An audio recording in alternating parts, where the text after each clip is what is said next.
Welcome to the Deep Dive, the place where we take these really complex white papers, dense research, and we give you that knowledge shortcut you need. So whether you're prepping for a high-stakes meeting or you're just trying to catch up on the latest in defense modernization, you are absolutely in the right place. Today, we are tackling a concept that is, well, it's so radical it really challenges the very foundation of how militaries have acquired and managed their stuff since, I guess, the Industrial Revolution. We're looking beyond the usual talk of budgets and committees. We're diving into what our source material calls the least force. Yeah. And the core tension here, the thing we really want to unpack, is this battle between speed and bureaucracy. I mean, how does a massive, deliberate institution, one that's built for these decades-long procurement cycles, stay technologically superior? Especially when commercial innovation just moves at this exponential speed. The traditional model, it's just not keeping pace. So our source material today is a proposal, and it argues that the U.S. Department of War has to fundamentally abandon this deeply ingrained philosophy of owning everything. Instead, it suggests transitioning to a model where it leases capability as a service. It's a concept borrowed directly from the most agile parts of the commercial world, like aerospace or even high-end automotive leasing. Our mission today is pretty straightforward. We're going to unpack this idea of the least force. We'll analyze the huge financial and logistical traps of the current system, and then we'll try to determine if this paradigm shift, if it really offers that essential shortcut to capital efficiency and continuous modernization. It sounds like a simple accounting trick on the surface, but the implications, they seem vast. Oh, they're vast. And it's so much more than just accounting. It's really a strategic repositioning. The document gets right to the heart of what is financially, destroying Western military budgets. It calls it the ownership burden. And the scale of this burden is often kind of hidden. It's obscured by the sheer size of something like the Pentagon's budget. Right, you just see the top line number and assume it's all going to new things. Exactly. When we talk about this ownership burden, we're not just talking about the sticker price of a new platform, say a destroyer or an aircraft. We're talking about the total weight of its entire lifecycle management.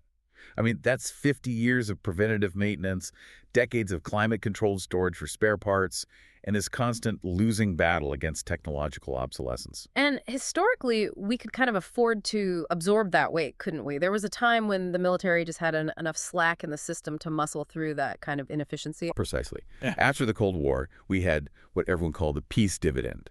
And that dividend, it created this enormous logistics cushion.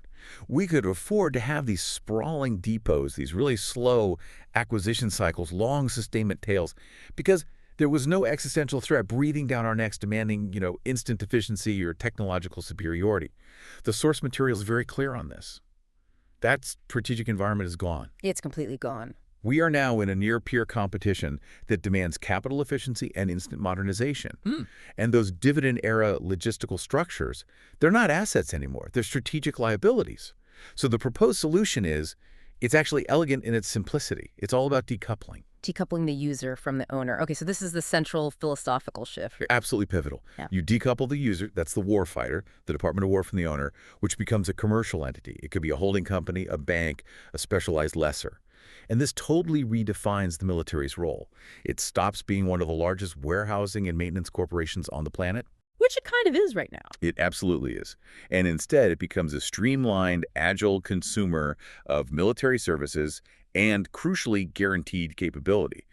Under this model, platforms, and this could be vehicles, complex sensors, weapon systems, you name it, they're no longer treated as these irreplaceable, lifelong, capital-intensive investments. What the military calls Class 7 assets, right?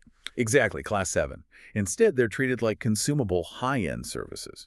Or, to use the military's own logistics terms, they become more like Class V commodities. Okay, let's unpack those strategic traps that the current system creates, because the paper lays out a really compelling argument that the traditional structure, it's just inherently designed to fail, both financially and technologically. And the first hit is the most obvious one, but maybe the most crippling, the depreciation trap. It's immediate. The moment a piece of modern, expensive hardware is purchased, the clock starts ticking. And it's not just on its technological relevance, but on its financial value. It begins to depreciate the second it's delivered. Now, this isn't unique to the military, of course. My car does that. Your car does that. But the magnitude here is just enormous. We're talking about platforms that cost hundreds of millions of dollars losing material value the moment they hit the inventory.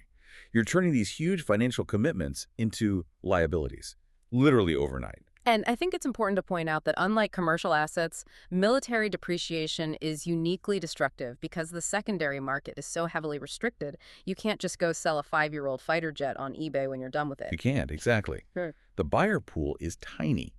It's heavily regulated by things like the International Traffic in Arms Regulations or ITAR, and getting political approval for a resale can take years. So this means that unlike, say, a commercial airliner, which retains some salvageable value, a depreciated military asset is often just. It's dead weight. It's locked inside the government's inventory. And this depreciation, it leads directly into what the paper calls the cost spiral.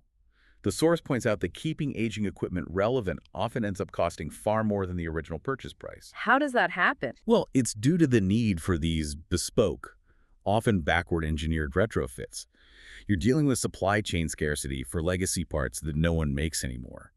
And you're fighting this never-ending battle to integrate new digital technology into a 20 or 30-year-old analog hull. The paper uses a really visceral analogy for this. It says the government is left holding holes in the water, talking about old ships or legacy airframes, and it's just pouring capital into them, not to add capability, but just to fight off technological decline. You're just firefighting. You're not investing in the future at all. So if depreciation is that upfront financial penalty, the paper argues that the next drain, the day-to-day burden, is even more critical. They call it the sustainment anchor. And this is where we have to confront the Iron Mountain. It's a great term. The limiting factor of any modern force, especially in a high-tempo conflict, is its logistics tail. The Iron Mountain is this vast, immovable pyramid of physical stuff. Spare parts, climate-controlled depot space, and critically, the specialized manpower required just to sustain the equipment you already own. It's the infrastructure that is built to support ownership.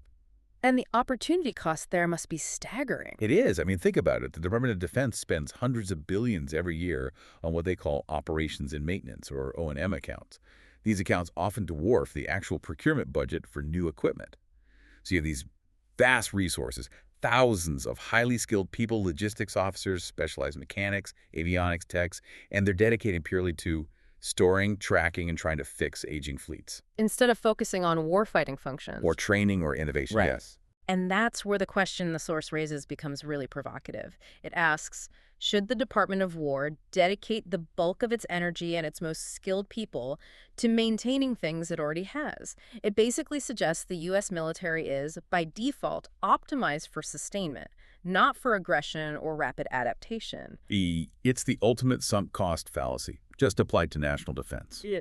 When you're faced with a choice, spend, say, $20 million to keep a 30-year-old platform operational for one more year, or use that same $20 million to procure prototypes for the next generation, the current ownership model almost always forces your hand towards sustainment. Because you have to protect the asset you already have on the books. You have to. And that structural inertia leads us right into the next trap, the innovation lag. The speed gap is, as you said, vast. If your cycle from a concept to a fully fielded system is 15 years, and the underlying technology iterates every 18 months, well, you do the math. Your fleet is mathematically guaranteed to be obsolete before it's even paid off. Which means we're often structured to fight yesterday's wars with platforms that are 2 generations behind what's commercially available. And that leads to this bureaucratic headache. The procurement cycles are slow because they are designed for these massive, one-time capital purchases. By the time the requirements are defined, the threat has already changed. By the time testing is complete, the required subsystems are already dated. Okay, so even if you manage to field it and use it, the final long-term catastrophe the paper identifies is the disposal nightmare. Yes. I mean, if you buy an aircraft carrier, a submarine, or even just millions of tons of obsolete vehicles, eventually you have to get rid of them responsibly. The logistical and financial cost of decommissioning and disposing of this material is astronomical. And it's often completely unfunded during the initial procurement. No one wants to think about the cleanup costs 30 years down the line. But what are we talking about here? It's not just taking it to the scrapyard, is it? Oh, not at all.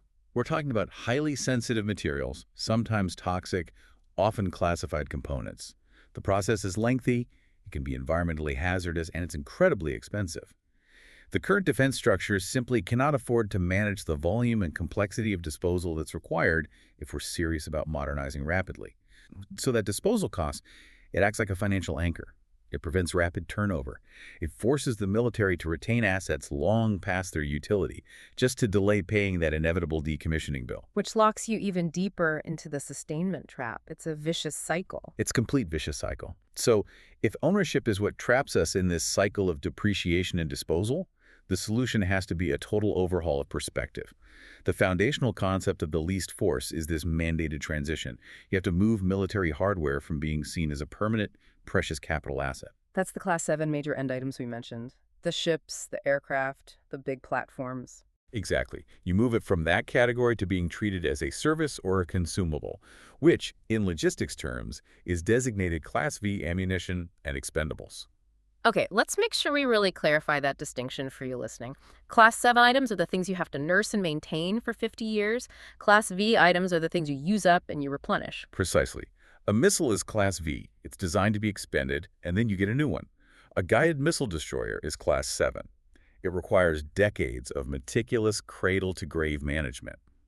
The paper's whole thesis is that the military needs to start treating many of its Class 7 platforms, or at least the capability they provide, as if they were Class V consumables. So it's not about buying the object anymore. It's about paying for the quantifiable, measured outcome. That's it. You're paying for effects. Oh. Rather than paying, say, $200 million for an armored vehicle and then another $500 million over its lifespan to maintain it, you pay for, I don't know, X number of armored personnel transportation miles, guaranteed at 99% operational readiness. The focus shifts completely. Completely. It shifts to measuring and paying for that operational effect. And that decouples the Department of War from the huge burdens of asset management and maintenance liability. And what's really fascinating here is that the source material doesn't just present this as some futuristic financial hack. It actually grounds the entire concept in historical necessity. It details what it calls the medieval master gunner model. It's a fantastic analogy. It is.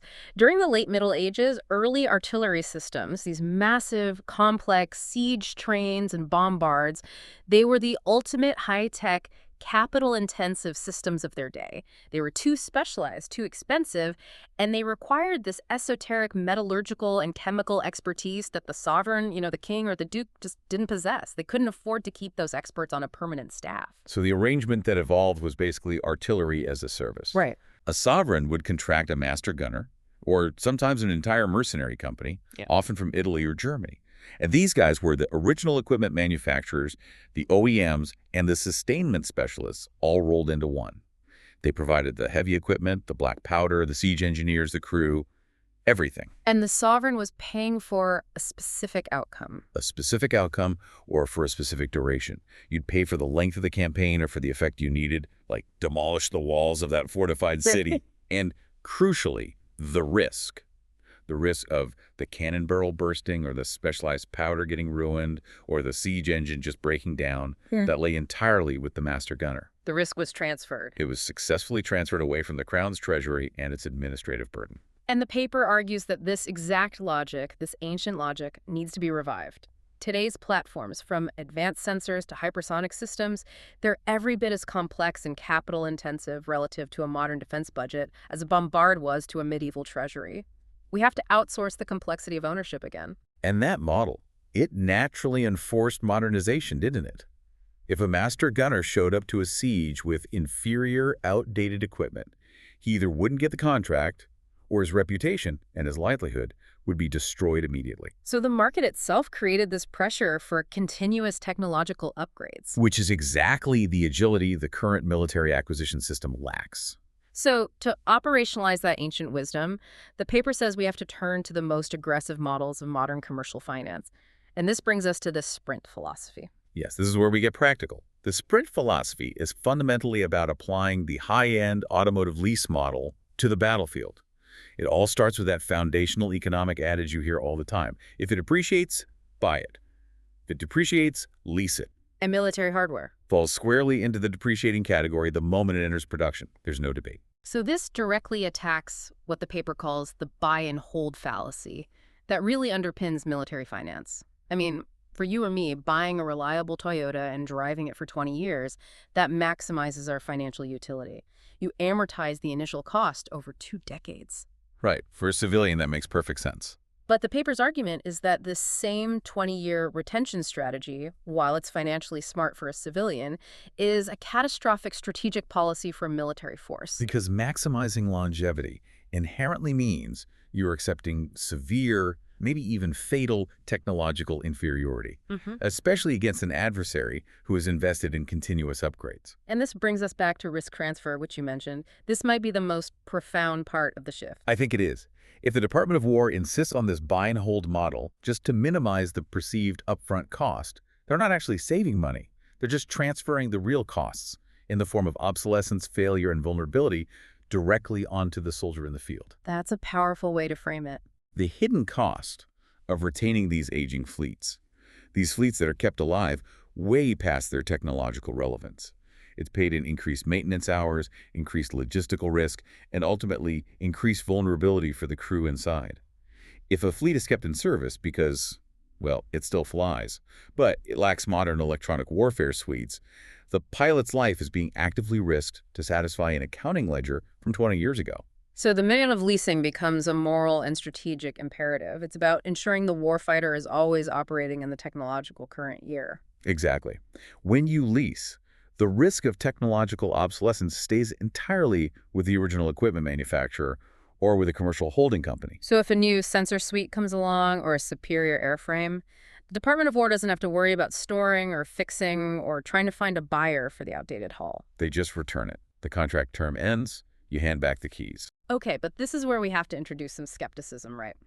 This all sounds incredibly efficient, but if the military becomes totally reliant on leasing for its critical operational capability, doesn't it run a huge risk of vendor lock-in? I mean, if one or two major manufacturers become the dominant lessors, how does the Department of War maintain any kind of competitive pressure or negotiating leverage? They can't just switch to a competitor overnight if they need 1,000 leased aircraft. That is the critical challenge, you're right. Yeah. And the paper does anticipate this.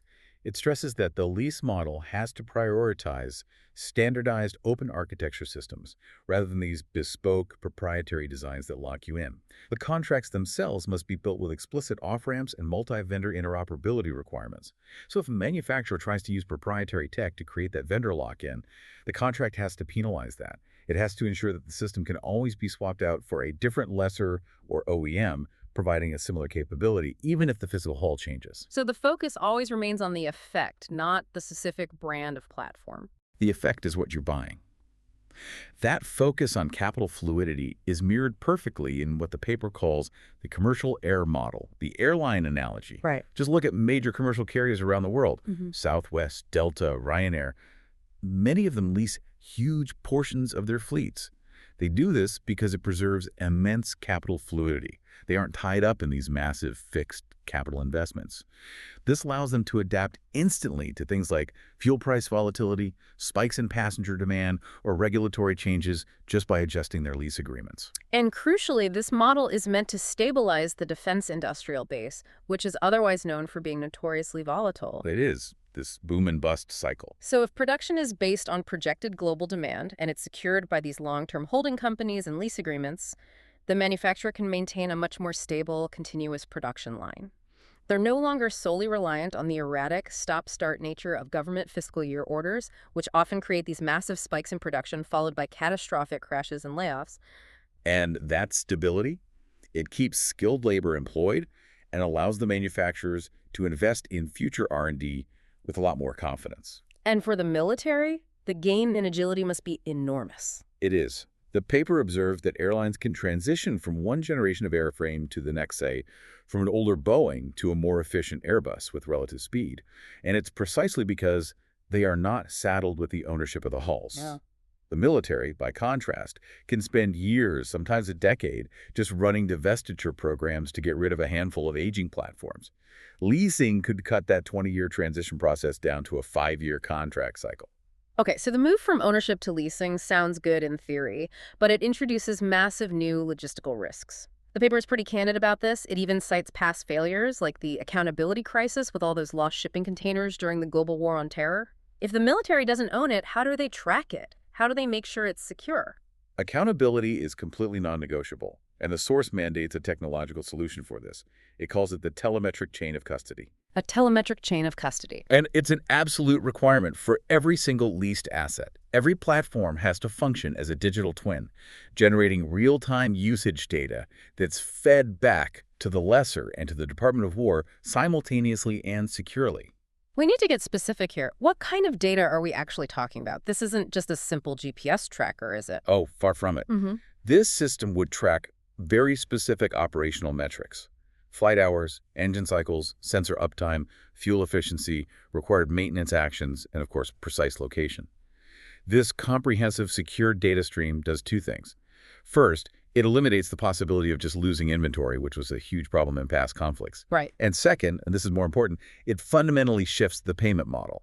The military pays only for what it uses, Yeah. based on documented, verifiable metrics, not just for the potential lifespan of the platform sitting in a hangar somewhere. And this digital tracking, it creates a whole new level of inventory discipline. The paper talks about a use it or return it mechanism.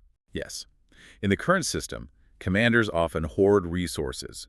They'll hang on to vehicles, specialized equipment, because they're afraid that future budgets are going to cut off their supply. And that leads to these massive, inefficient, disorganized supply depots. It does. With the telemetric chain, if the data shows an asset isn't being used according to the contract, if it's just sitting idle in a depot, the commercial lessor can actually enforce a recall.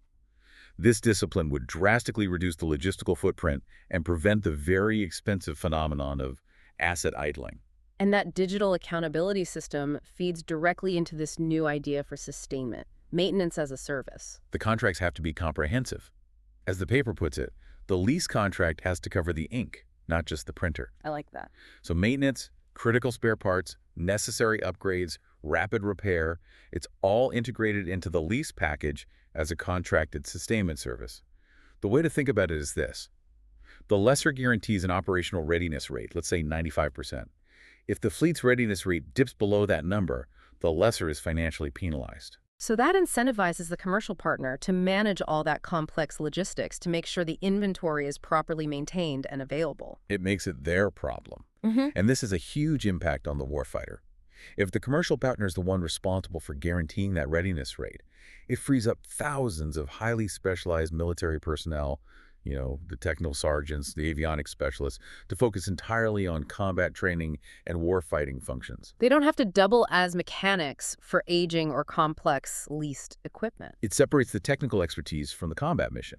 The Department of War is paying for a capability guarantee, not for the burden of managing complex technical trades. Okay, now let's get into the financial mechanics here. The model really hinges on using the entire Western economic ecosystem, banking, insurance, tax law, as strategic assets. So how does this actually work to lower the cost for the Department of War? This is really the genius of the model. When a manufacturer sells a Class 7 asset directly to the government, that's a purely governmental transaction. The tax benefits are very limited. But when a manufacturer sells that same asset to a commercial holding company or a lessor, the whole landscape changes. How so? Well, first, the lessor can immediately take significant tax advantages through depreciation write-offs.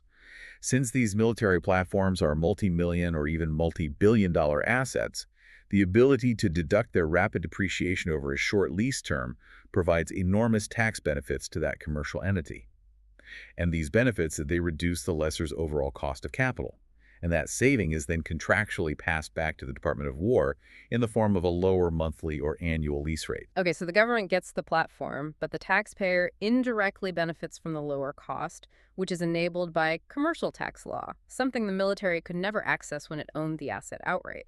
Exactly. And furthermore, leasing provides immediate, predictable cash flow for the manufacturers through those upfront lease payments, which in turn reduces their borrowing costs.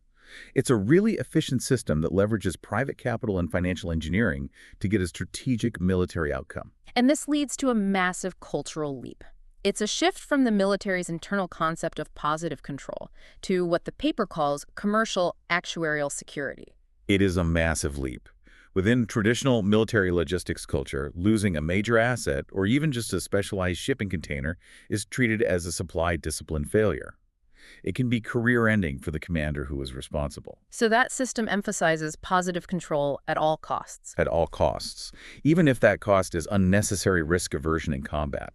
Leasing replaces this with actuarial security. If a platform is lost in combat, if a leased vehicle is destroyed, it's treated as a predictable loss, not as a unique catastrophe.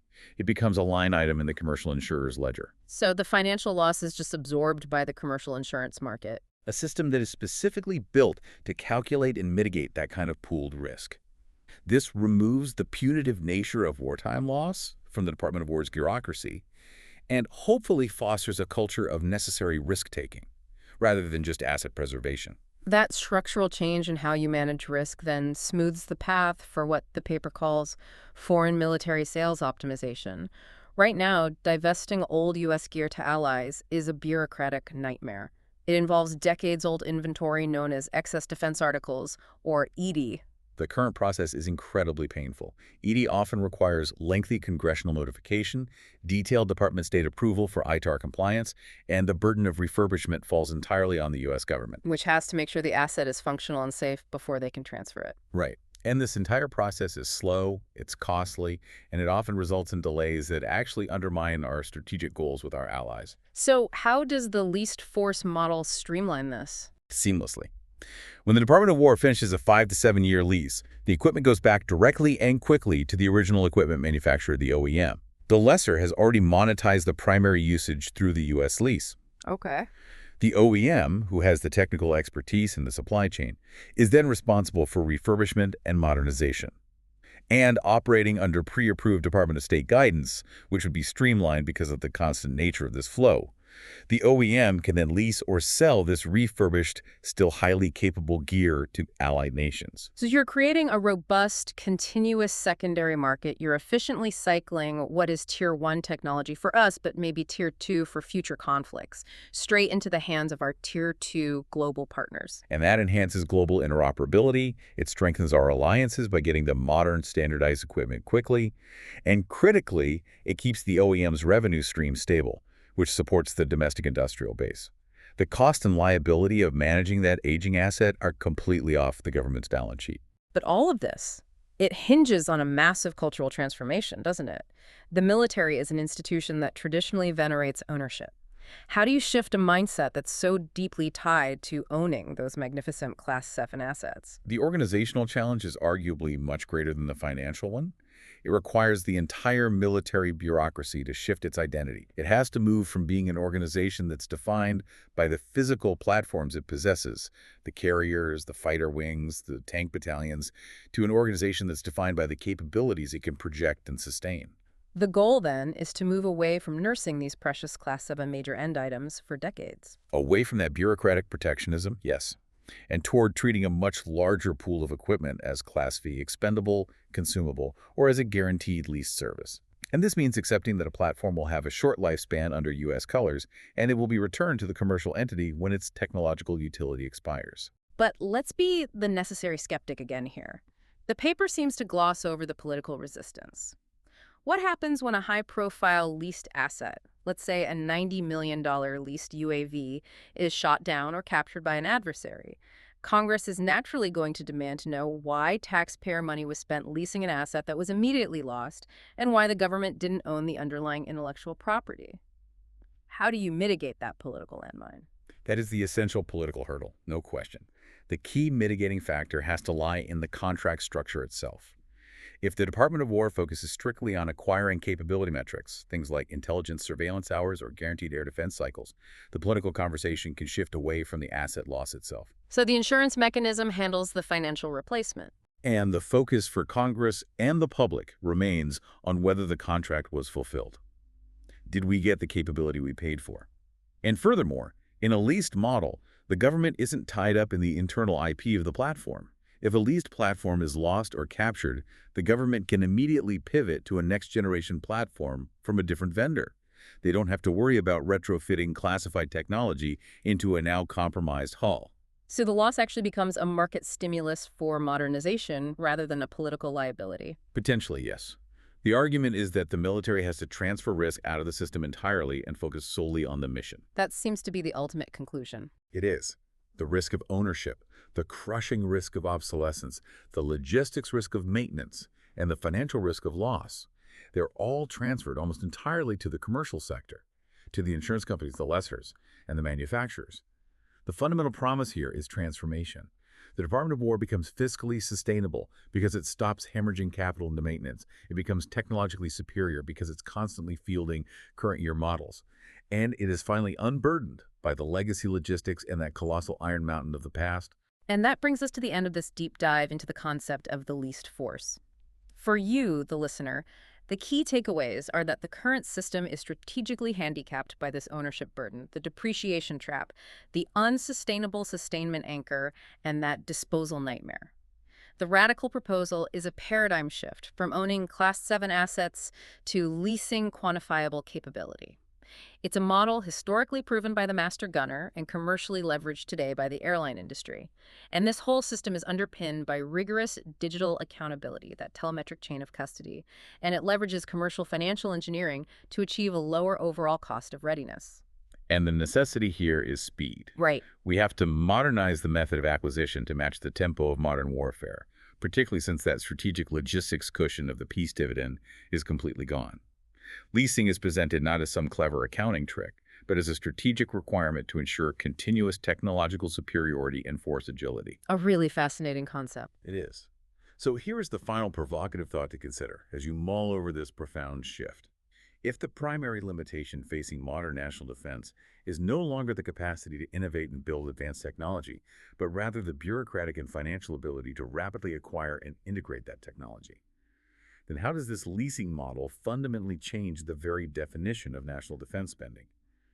Are we shifting the national defense focus away from concrete capital-intensive budgets based on physical assets and towards strategic market manipulation, leveraging global financial markets, insurance pools, and commercial risk tolerance to guarantee operational capability as a fluid, responsive service?